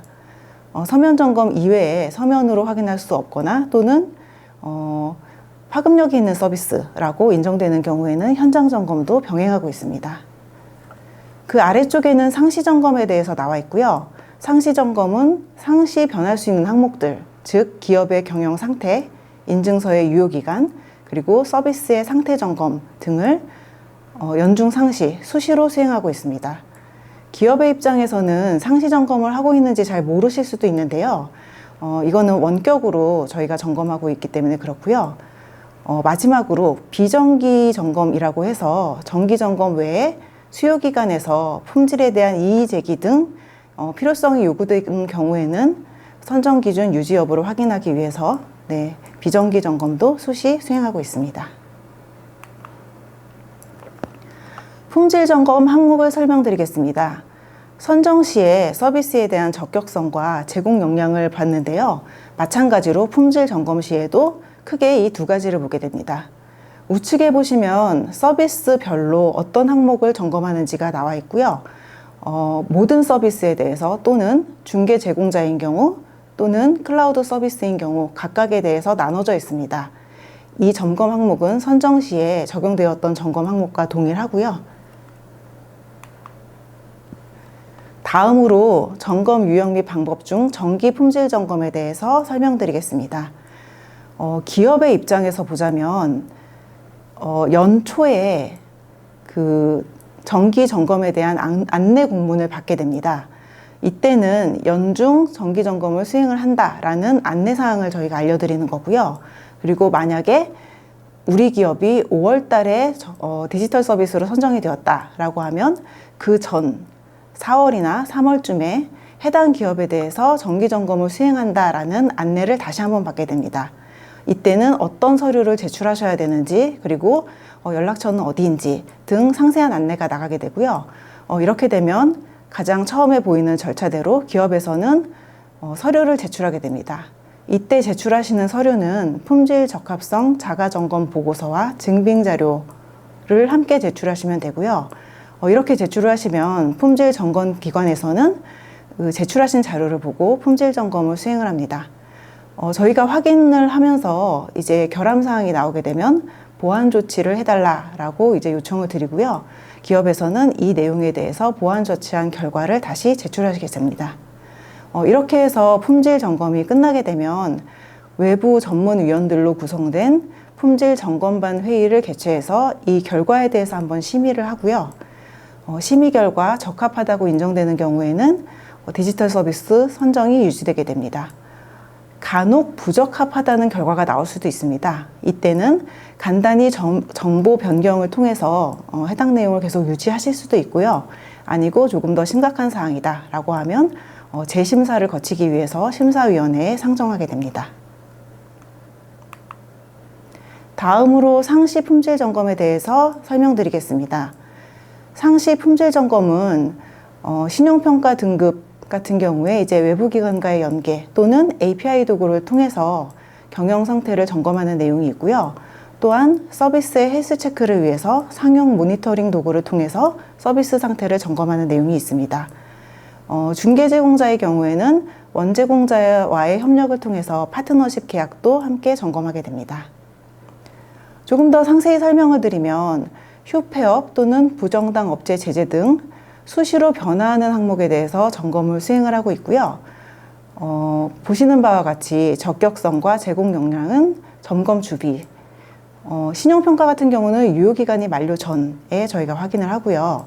휴폐업, 부도, 부정당 업체 제재 같은 경우엔 매일 주기로 점검을 합니다. 또한 파트너십 계약과 보안인증서의 유효기간 같은 경우도 유효기간 만료 전에 확인을 해서 만약에 부적합 요건이 발생하는 경우에서는 이용지원 시스템에서 판매 중지 조치하게 됩니다. 네, 다음으로 올해 품질 관리를 수행하면서 변경된 사항에 대해서 말씀드리겠습니다. 품질 관리를 간소화하고 효율화하기 위해서 계약된 서비스 대상으로 품질 점검을 수행하고 있습니다. 작년에는 모든 선정된 서비스에 대해서 품질 점검을 수행했었는데요. 올해부터는 계약 실적이 있는지, 그리고 정책의 변경 사항이 있는지를 먼저 확인을 하고요.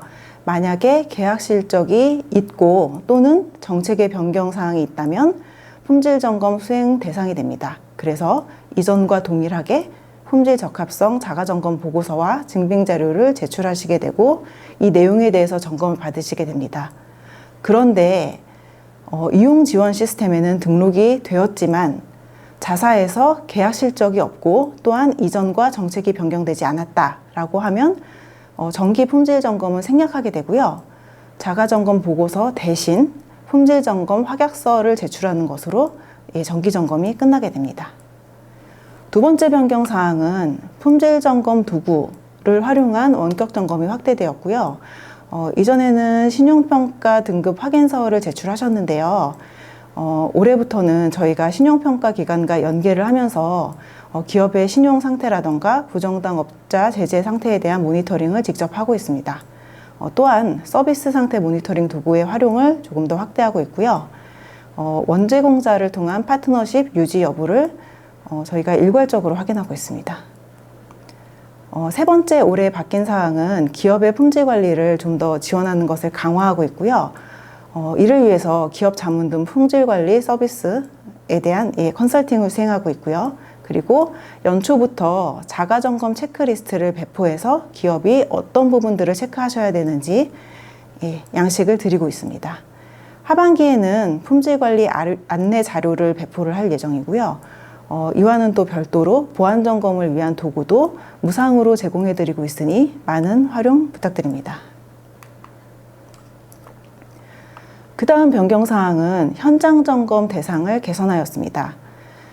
현장점검은 저희가 대상을 선정할 때 서면으로 확인이 불가능한 경우, 그리고 또는 재심사가 필요하다고 판단되는 서비스의 경우, IaaS 원제공자 등 파급력이 높은 서비스와 그 외 샘플링 대상을 선정을 해서 현장점검을 하고 있고요. 현장점검 대상이 되시면 저희가 현장점검 계획을 수립한 다음에 기업에 연락을 드려서 현장점검을 수행을 하고요. 이후에 보안사항에 대한 안내를 드리고 있습니다.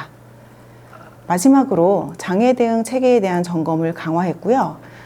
저희가 상시 서비스 상태 모니터링을 하고 있는데 만약에 모니터링 도중에 접속 오류가 발생했다라고 하면 기업에 문의를 드립니다. 그래서 유지보수였던 경우에는 유지보수에 대한 사전고지가 있었는지, 서비스 장애인 경우에는 이 장애에 대한 이용자의 장애고지가 있었는지, 또한 조치에 대한 결과가 제대로 되었는지에 대한 확인을 합니다. 정기점검에서는 장애 모니터링에 대해서 좀 더 강화를 하고 있고요. 그리고 장애 대응 절차 준수 여부도 함께 강화하여 확인하고 있습니다.